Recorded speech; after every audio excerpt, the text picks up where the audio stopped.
Hey guys, what's going on? This is Josh Elder, and I want to welcome you to Module 1, Training 1. In this module, we're going to show you how to choose your niche. So I want you to keep in mind throughout this training is the whole purpose of this specific training is to get the creative juices flowing. All right, don't feel like you need to have your niche figured out quite yet. What I want to do is I want to give you some ideas as to what niches that you could potentially go into. Okay, so first we need to acknowledge exactly what a niche is. And a niche is a specific area, a specific highly specialized area within a market and a sub-market. So as you can see in this example, we have the health market, then we have the weight loss sub-market, and then we have weight loss for business travelers, which is the niche. And then you can even go into sub niches, right? The more niche specific that you can get, the more clear you're going to be about your target customer, and you're going to be able to serve them a lot better. So a strategy or an exercise that I would implement if I were you is to write down exactly, if you have your niche figured out, right? If you don't, that's okay. But if you have your niche figured out, write down exactly the age of your target customer. Write down what they like, what they dislike. Write down what they look like and what they wear. Write down what their hobbies are. Write down what their biggest pain points are. So when you write these things down, you're going to be able to serve that target customer better. You're going to be able to understand them better, and you're going to be able to speak their language. Okay. So next, you want to go into something that you're highly passionate about, or just something that interests you. You don't have to be a specific expert in this area, although it will help. If you're somebody starting new and you're like, Josh, I have no idea what I want to go into, don't worry. In the next couple slides, I'm actually going to show you how to position yourself instantly as an authority, so people buy from you, so people know you, and so people like you and trust you. Okay, you want to go for markets that have tons of competition and that are evergreen. Now, when you look at a market, let's say, for example, Bitcoin right now is huge. But the problem with Bitcoin is it's going up, it's going down, it's going back and forth. We don't know what's going to happen with Bitcoin. We don't know if it's going to continue to increase depending on which marketer you're talking to. But we don't see that market as a stable market throughout history. You know, health was big 30 years ago, even 100 years ago, and it's still big today. We know the health market, for example, is not going anywhere. You want to go where there is tremendous amounts of pain. Why? Because if there's a lot of pain, people are more than willing to pull out their credit card to solve whatever pain that is. Also look at other people, do some research and find some other successful gurus or successful people that you resonate with in the market that you're looking to go into. That's a good indicator that the market is highly profitable. What you also want to do is carve out your new opportunity in the market. So for example, I'm going to use a tube traffic selling system as an example, right? It's in the wealth market, it's in the online marketing sub-market, and the niche is teaching people how to build their business on YouTube, but not just teaching people how to build their business on YouTube. This is where I carve out the new opportunity, teaching people how to build their business on YouTube with nothing more than a smartphone, right? Teaching people that they don't need subscribers to have a profitable YouTube business, that they don't need to have fancy camera equipment, that they don't need to be a public speaker, that they can actually make money with these small micro mini YouTube channels.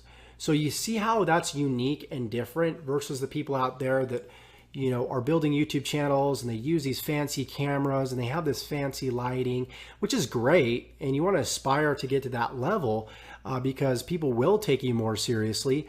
But it overwhelms a lot of people that are new because they feel like they need all these credentials and they need all these expensive tools when they actually don't. And I'm a personal testimonial of that. So what I was able to do is I was able to carve out my unique opportunity within that specific niche. So here's another example: health, diet, and the ketogenic diet, which again is a high-fat diet basically, but they call it a ketogenic diet. So it sounds like some new way of losing weight when it's been around for quite some time. So from a marketing perspective, it's genius. If you can execute that and use a coin name or a coin phrase or a new buzzword out there on the marketplace, then it's going to help you quite a bit.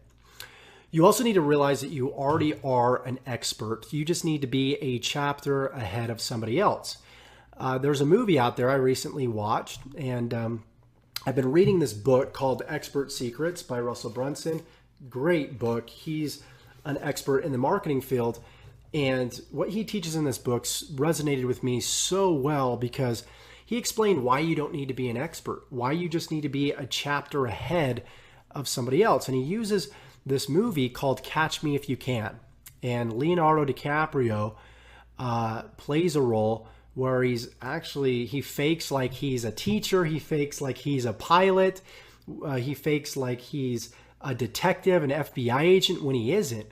But what he did is he went out to all the experts, and he interviewed them, and he studied books, and he ensured that he knew more than the next person, right? So if he was teaching a class in school, what he would do is he would study a chapter ahead of everybody else, and he would teach on that chapter. And so everybody thought that he was an expert. So all you need to do to be an expert is to, number one, just know a little bit more than somebody else out there. If you know just a little bit about weight loss, there's billions of people out there. I guarantee there's at least a couple 100,000 out there that don't know what you know. Also, Tony Robbins, another example, a very successful thought leader in the personal development niche. He went out there, took a 6-month NLP course, and after 3 days, he actually went across the street from his hotel and he started teaching people at this restaurant NLP and actually helped people quit smoking. And he didn't have the certification and people were mad at him for that, but he was getting people results, right? Russell Brunson, Russell Brunson charges people between $25,000 and $100,000 to learn marketing strategies, but he doesn't have a degree in marketing. How is he able to get away with this? He knows what he's doing and he gets people results. Having a degree is great to have as far as credentials, but it's all about results. If you can get people results, and again, if you can leave them off better than what you found them, a degree doesn't really mean much in this day and age. I'm another example. I dropped out of college and became a self-taught YouTube marketing expert. I went out there, I studied on Google, free resources. I bought products just like you have. I invested in myself and I chose to master this. And I don't have any credentials previously in marketing. I didn't take any marketing classes. I just was self-taught. Okay. So here's a way that you can instantly position yourself as an authority. I call this the LDT triangle, and it changed my life. And this is the fastest way that you can start having success. You can teach what I'm teaching you right here to other people. But what I would suggest that you do, and that's if you want to go into marketing. If you want to go into something else, there's tons of resources out there on YouTube, on Google. All you got to do is, type in what you're looking for, click search, and then study the material and learn it, and then do it. Execute what you learn so you can digest it better, right? So you can remember it better, and then go out there and teach it to other people. That is the fastest way to position yourself as an authority. Learn, do, and teach. Okay. So I'm going to go into talking a little bit about market research. Now, here's a few indicators that your market that you're going into or you're looking to go into is a hot market. If there's magazine publications within this specific market, then you know it's profitable, right? You have the golf market, you have the weight loss market, Shape Magazine, you got the hunting market, which is, deer hunting would be like a sub market or a sub niche.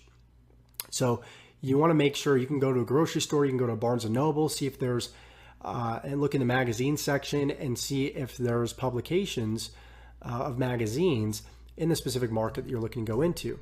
Also, you can go to Amazon.com. This is another great way. If you go to Amazon.com, you can scroll through, you can see all these different markets. You got beauty and health. If we go to all beauty, what we can do is we can find out the best sellers in beauty. So we can find out the specific niches within the health and beauty submarket, right? So you got like teeth whitening, which is a specific niche. You've got actually like the top. Let's see, you got 2 out of the top 6. They're all about teeth whitening. So this is another indicator that says, hey, this niche is highly, highly profitable. You also have eBay. You can go to ebay.com/CTG and you can find out what's popular, what's hot, what's trending, and what's selling right now. So this is another great indicator to find out which markets are hot and furthermore, which niches are hot. So here's an example. If you go to the top sold section at datalabs.ebay.com, we got a GoPro Hero, you got flip-flops, you've got these LED light fidget hand spinners, which I know have been hot for quite some time. Now that may be a fad niche, and people have made a lot of money doing that too, but that's another art too as well. If you know how to ride the waves of specific markets and specific niches, you can make a lot of money there too as well. But you've got to master that, and you got to know when to execute, when things are hot. You got to know the trends. You got to know how long trends last and when they'll die, so you don't lose your shirt in a specific market. Last but not least, you can use Google Trends. So you can go to Google Trends. For example, if we type in virtual reality, let's say, okay, we have this idea of this possible market or this possible niche that we want to go into. We can go to Google Trends, we can type it in, and boom, look, it'll give us the 5-year trend. So you can see how much virtual reality has grown over the years. If we go back to even June 7th, 2015, and look how it's booming in December 4th, 2016. Now, we don't know, there's not enough data on this to prove that this is like an evergreen niche, which, people, when it comes to technology, people are just going to innovate. But this may be a niche that you could potentially ride a wave on.